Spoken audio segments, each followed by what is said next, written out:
बिस्मिल्लाहिर्रहमानिर्रहीम। अस्सलाम वालेकुम वरहमतुल्लाहि वबरकातुहू। काबिल एहतराम व्यूअर्स, मेरी दिल से दुआ है कि अल्लाह रब्बुल इज़्ज़त हम सब की उम्र में, इज़्ज़तों में और रिज़्क में बेबहा बरकतें रखे। हमारी औलादों को हमारी आँखों की ठंडक बना दे। हमारे मरीज़ों को अल्लाह पाक शफ़ाए कामला अता फ़रमाए। और जितने भी हमारे दोस्त हैं यूट्यूब फैमिली पे जो हमें देख रहे हैं, अगर कोई परेशान है तो अल्लाह ताला अपने फ़ज़ल से उसकी परेशानी को दूर फ़रमाए। और जो हमारे साथी इस दुनिया को छोड़ चुके हैं, अल्लाह पाक उन्हें अपनी जवारे रहमत में बुलंद मुकाम अता फ़रमाए। आमीन या अरहमुर राहिमीन। समर की बहुत ही बेहतरीन सब्ज़ी करेले, ये बहुत ही लजीज बनते हैं। चाहे आप इसे गोश्त में बनाएं, चाहे आप इसे प्याज के साथ बनाएं या फिर दालों के साथ बनाएं। मैं आज इसे दाल करेले के साथ आपके सामने बिल्कुल ही हट के नए अंदाज से सिखाऊंगी। और तमाम मसाला बनाने वाले झंझट से भी हमारी जो बच्चियां या हमारी ख़वातीन गर्मी में घबराती हैं, वो इनकी भी इसमें बहुत ही ज़्यादा खुशी का समा होगा जब वो इसे चेक करेंगे कि ये किस नए तरीके से बन रहे हैं। और आपने इसको फुल वॉच करना है और इसके बाद आपने राय देनी है कि मैंने इसे फुल वॉच करने के लिए क्यों बोला था। तो जनाब, यहाँ करेले जो हैं ये नीट कर लिए हैं। 1 किलो करेले के छिलके उतार के इसको नमक लगा के इसको घंटा रख के फिर खूब अच्छे तरीके से इसको वॉश किया। वॉश करके निचोड़ के और फिर मैंने इसे ऑयल में डाल के तो फ्राई करने के लिए रख दिया है। और जनाब, इसके साथ कॉम्बिनेशन में चने की दाल जा रही है, बहुत लजीज लगती है, बहुत टेस्टी इसका जायका होता है। तो मैंने एक बॉल जो है पूरी इसको डाल के धो के इसको मैंने रखा है। लेकिन इसकी मज़े की बात यह है कि मेरा खाना आज लेट हो रहा था और मुझे बहुत जल्दी इससे बनाना था, तो सो मैं रखूँगी नहीं। मैंने इसे फ्लेम ऑन करके तो इसको चढ़ाना है, लेकिन मैंने कहा उससे पहले मैं थोड़ी सी टमाटर की कटिंग कर लूँ। तो ये तकरीबन 15 मिनट शायद मैं इसे सोक करूँ। तो जनाब, आप टमाटर देख रहे हैं, ये बात याद रखने वाली है और हमें कभी भी नहीं भूलनी चाहिए कि इस तरह के सालन में टमाटर जो है ज़्यादा जाता है, इसमें प्याज भी बहुत ज़्यादा जाती है। तो यहाँ पर आप टमाटर देख ही रहे हैं, इसको मैंने काटना है क्यूब फॉर्म में। हर हांडी, हर सब्ज़ी, हर सालन की कटिंग मैटर करती है। और ये देखें जनाब, जब तक मैंने वो सारे काम किए हैं तो 15 मिनट गुजर गए। अब मैंने कवर करके तो इसके अंदर मैंने 1 पिंच डाला है मीठा सोडा, ताकि मेरा काम में बचत हो जाए और ये जल्दी से इंशाल्लाह नरम हो जाएगी। ये देखिए टमाटर सारे कट चुके हैं, मैंने आपको दिखा दिए हैं। इसको एक साइड पे करते हैं। और ये कितने प्याज हैं ये भी आपके सामने हैं। इन प्याज़ों को अब हम करेंगे, इनको पहले छीलेंगे। मैंने इसकी हेड और इसका जो टेल पार्ट है ये दोनों ही मैंने रिमूव कर दिए हैं, इनकी लेयर उतार के। और अब आपको जब भी प्याज काटनी है ना, क्योंकि ये काफ़ी ज़्यादा आंखों में पानी आता है और दिक्कत वाला काम है, तो पानी रख के ना पास उसमें कटिंग किया करें। अब आप देखें पानी का रंग ही बदल गया है। तो ये जो छिलके हैं हम इसे डिस्कार्ड कर देंगे और अब इसको धो के लाते हैं अच्छी तरीके से। और इसका जो ये सारा गदला जो रंग है ना, इसको हम रिमूव करते हैं। तो इसके बाद फिर हम इसकी कटिंग का आपको बताएंगे कि इस सालन में कटिंग कैसी करेंगे। तो ये देखिए माशाल्लाह निखर गए हैं, बहुत प्यारे लग रहे हैं। और अब इन सारे ही अनियन को काटेंगे, लेकिन मैं आपको बताऊंगी एक अनियन से। देखें डियर्स, जो होता है ना सब्ज़ी जिस शेप में होती है उसी शेप में अब हम इसको काटेंगे। अगर मैंने करेलों की कटिंग ऐसी रखी है तो उसी के हिसाब से हमें इसको भी ऐसे ही रखना है। और जब ये आपस में मिक्सअप होती है ना सब्ज़ी, तो देखने में भी बहुत भली लगती है। टेस्ट तो डेफिनेटली हर चीज़ का आप लोग जब बनाते हैं तो आपके घर वालों को पसंद आता ही है, लेकिन कभी बेतुकी सब्ज़ी काट देना, उसको शेपलेस फॉर्म में काट देना, उससे देखने में वो चीज़ें अच्छी नहीं लगती। तो ये तमाम चीज़ें जो हैं ये सलीके की हैं और कुकिंग में सलीका बहुत ज़रूरी है। और ये यूट्यूब की फैमिली होने के नाते हमें अपने फ़र्ज़ में रखते हुए ये बातें गाहे बगाहे करनी पड़ती हैं, ताकि न जाने किस वक्त किसके काम हमारी बात आ जाए।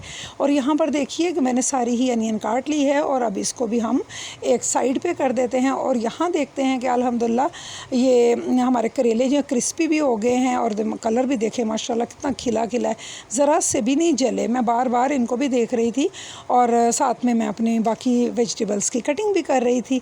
तो हर तरफ ध्यान रखना पड़ता है ताकि खाने में किसी चीज़ की शक्ल ना बिगड़ जाए, कोई चीज़ जल ना जाए।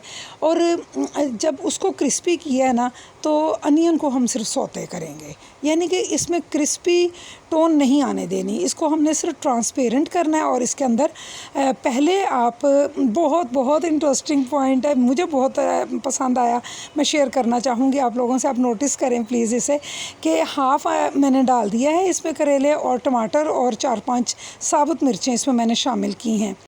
तो चलें स्पाइसेस में हम सबसे पहले 1 टेबल स्पून सफ़ेद ज़ीरा डाल रहे हैं।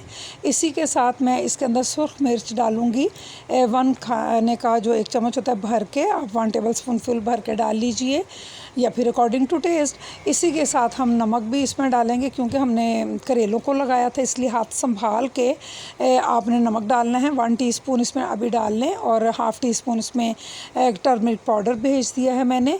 और इसके साथ ही इसमें जो बहुत ही इसको क्रंची और बहुत ही जब आप इसकी बाइट लेंगे तो इसमें एक टेस्ट आएगा, वो होता है सूखे धनिया का। जो सूखा धनिया है मोस्टली हम इसे पीस के डालते हैं, लेकिन मैंने इस वक्त पूरा साबुत रख के इसको 1 चम्मच खाने का डाला है। बहुत ही लजीज आपको इसका जायका आएगा। और आपने 1 टेबल स्पून लेवल डालनी है इसमें चिली फ्लेक्स।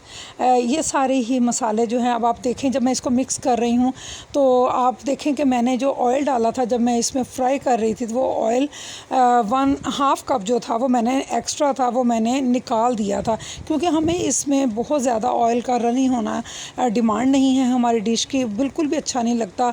तो बाकी आपकी फिर टेस्ट पर आता है, लेकिन अगर आप मेरी डिश के मुताबिक देखें कि मैं कैसे बनाती हूँ और इसका जायका भी बहुत शानदार था और साथ में देखने में भी बहुत भली लग रही थी। तो ये जो चीज़ें हैं ना, इसमें पुदीना धनिया जाएगा, लेकिन धनिया तो मैं कटिंग करूँगी और पुदीने को मैं हाथ से इसकी पत्तियों को जो है ये हल्का हल्का सा तोड़ रही हूँ। तो ये सारी चीज़ें हम दम पे लगाएंगे और इतना मज़े का काम जो है मैं आपको फाइनली दिखाऊंगी कि देखें। अभी तक तो आपने प्याज भी आपने सौते कर ली और इसमें दाल आपने चढ़ाई हुई है गलने के लिए, वो बिल्कुल उसमें मैंने नमक भी नहीं डाला आज। तो ये दाल अपनी जगह गल रही है। हमने जो करेले थे वो बिल्कुल क्रिस्पी करके बहुत ही खूबसूरत कलर में उनको भी हमने डिश आउट कर लिया है। और ये जो साइड की हमारी सारी ही प्रिपरेशन होती है, ये भी चूँकि इस वक्त मैं तो अकेली होती हूँ और मुझे अपने सारे ही काम छोटे बड़े खुद ही करने होते हैं, लेकिन अगर आप इस तरह से अपने साथ कोई आपका कोई फैमिली मेम्बर लगा हुआ तो आप उसे धनिया पुदीना और ये सारी चीज़ें करवा सकते हैं। एक मैंने लिया था जनाब लेमन और 1 से 2 लिए थे। ये देखें सेटिंग, ये है आज की डिश की VIP सेटिंग। और ये बिल्कुल जैसे हम बिरयानी की सेटिंग करते हैं आपने ऐसे ही करनी है, सेंटर में होल बनाना है। दाल जो है ये फीकी है और जो इसके अंदर स्पाइसेस हैं करेले के अंदर, ये जनाब सारे ही अब दाल सोख करेगी। और यहाँ पर धनिया पुदीना चला गया जनाब। इसी के साथ इसके मिड में जो मैंने हाफ़ बचाए थे अपने करेले बचाए थे, उनको मैंने अब कुछ मिड में लगाया है, कुछ साइडों पे। अब देखें सिर्फ बिरयानी की तहें नहीं लग सकती जनाब, करेले दाल की भी लग सकती है। और ये तो हमारा अपना ज़ौक़ है और अपना शौक़ है कि हम खाने को कितने दिल से बना रहे हैं। और अब यहाँ पर आप देख भी रहे हैं कि मैंने इस पर लेमन जो है वो स्क्वीज़ भी किया है और 1 लेमन मैंने इसमें ऐसे ही रखा है। और इंशाल्लाह अब इसको हम करेंगे मिक्स और इसके बाद आप लोगों ने फुल्कों के साथ और कच्ची लस्सी के साथ दोपहर को नोश करें। इंशाल्लाह आपको बहुत मज़ा आएगा और आप लोगों ने मुझे अपनी दुआओं में याद रखना है। और इंशाल्लाह मैं भी आप लोगों के लिए दुआ करती हूँ कि जितने लोग मुझे सपोर्ट कर रहे हैं, जितने लोग मुझे प्यार करते हैं, मेरे वीडियोस को देखते हैं, अल्लाह ताला आप सब की नेक ख्वाहिशात को पूरा फरमाए। और इसी के साथ आने वाली किसी डिश तक के लिए इजाज़त चाहती हूँ। इंशाल्लाह दोबारा मुलाकात करेंगे, तब तक के लिए अल्लाह निगहबान।